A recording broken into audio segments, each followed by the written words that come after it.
Hello and welcome to another edition of News Point on Memories TV. My name is Ubong Essien and with me in the studio today is Gabriel Isong. Welcome. Welcome, Gabriel. Thank you. Gabriel, as usual, we have a lot of issues that are in the news, and some of these issues are very disturbing. We want to briefly bring them up and with our opinion on this subject. The first issue that I really find disturbing is the news that Nigerian Army arrested 8 people in connection with a foiled Boko Haram attack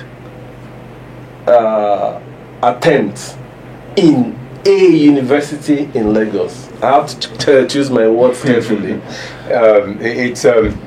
Number one, we need to applaud the Nigerian Army for achieving this kind of feat.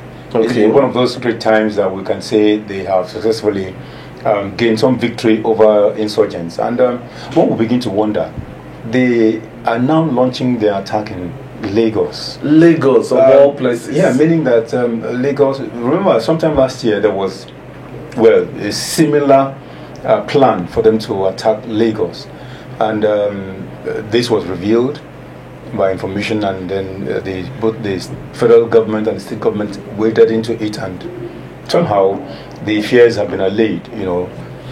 Yeah, it's a general officer commanding 81 Division of Nigerian Army, Major General Olu Irefin, that gave this information, and he ended up by telling us that there's nothing to panic about, and we should not be afraid, that they have the situation under control.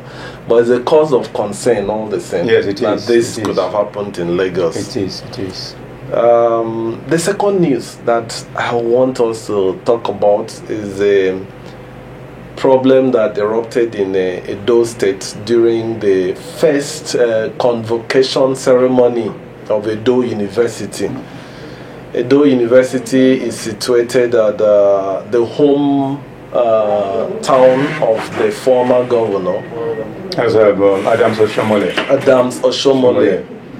And unfortunately, you know, it was a show of shame when the guests from that convocation, including the Oba of Lagos, the governor of the state, Godwin Obaseki, and the chancellor of Edo University, Aderemi Makonjola, they said they wanted to go and have lunch with the chairman of APC in his country home.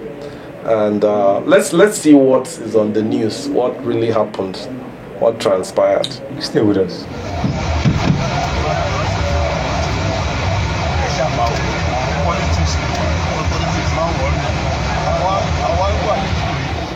Yeah, this is a real show of shame, and incidentally, it was the governor of Edo State himself that posted that video that we just see. Most of the clip was posted on his Facebook and Twitter handle. The big problem here is it's very, very disheartening that such a thing would happen even in the presence of well-armed security for all the parties. Let's listen to the governor's comments. Yes, the governor has made a comment on what happened.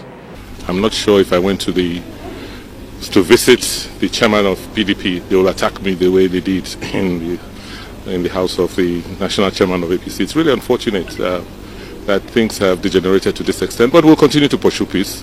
You know, we cannot afford to lose the gains of the last 3 years, so we'll continue to pursue peace. Interesting. The governor said if he had gone to the PDP chairman, probably wouldn't have had this kind of embarrassing situation. It is very embarrassing. It is very embarrassing. But the thing I really want to say, because there's also a response, you can see on the screen the response by the APC chairman, Adams Oshomole. He said that it was the deputy governor of Edo State that hired the talks. So why would the chairman of such a party make such a statement when they could have used the law? No, I'm just looking at the faces of those people are there in the video. We saw them on the video. We saw people on video. Why can't the police arrest them and bring them and ask them instantly who was the person that sponsored you? And these men were in the country home of Adams Oshimole. There's something that is not adding up. So Yes, why would he come and instantly defend the people and be talking about who masterminded? Exactly. Let the people be arrested. There's and something then their behind it accomplice will come out. that they're not telling us. There's something that is just like every other That's right. sad issue in politics. We have this one here. Police demolish kidnappers' den. Arrest 4 in Akwa Ibom. Another kidnappers den in Akwa Yes, Ibom. in Akwa Ibom. That's It's for once, the police also, they're working. They're doing very, very well. For him to have discovered this, and then some of the people have been arrested.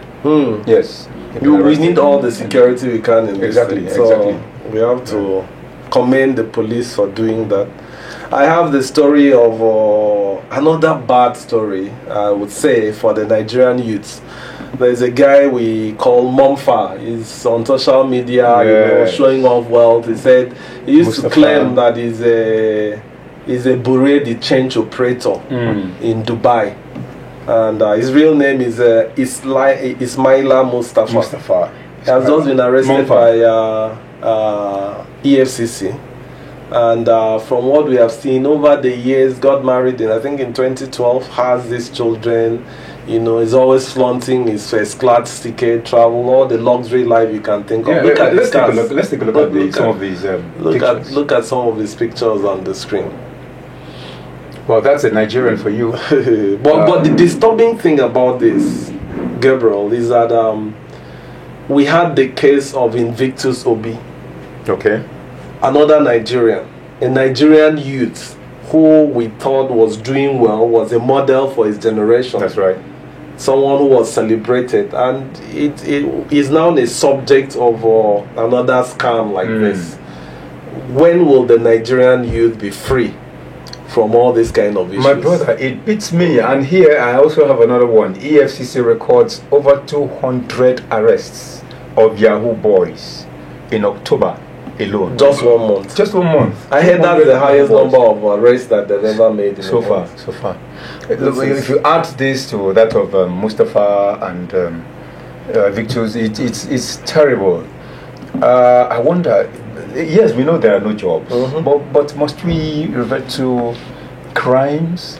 This is very disturbing. It's not the only way out. There are other ways out. There are other means of good livelihood that are very legit.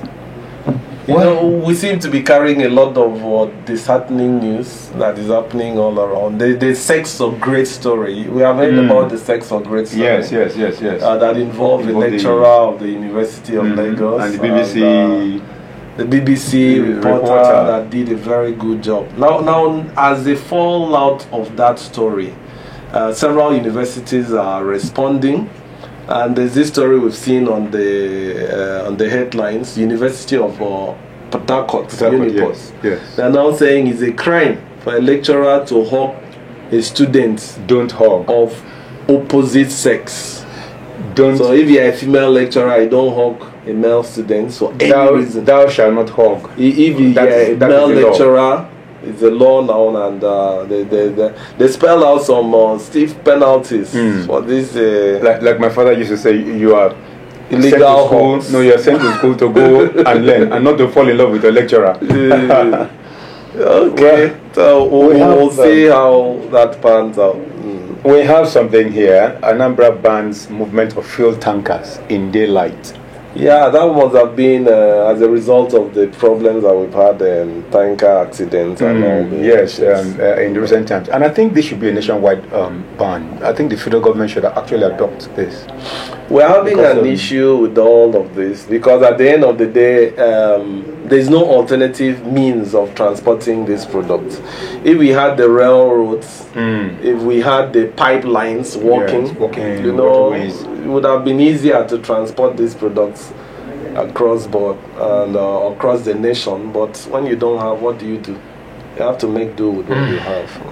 Wow. Interesting. But just before we go, I want us to go back to a story that we have spoken about before. Okay. The closure of the Nigerian border. It's going to be Christmas in the next few days, and it's less than 2 months to Christmas.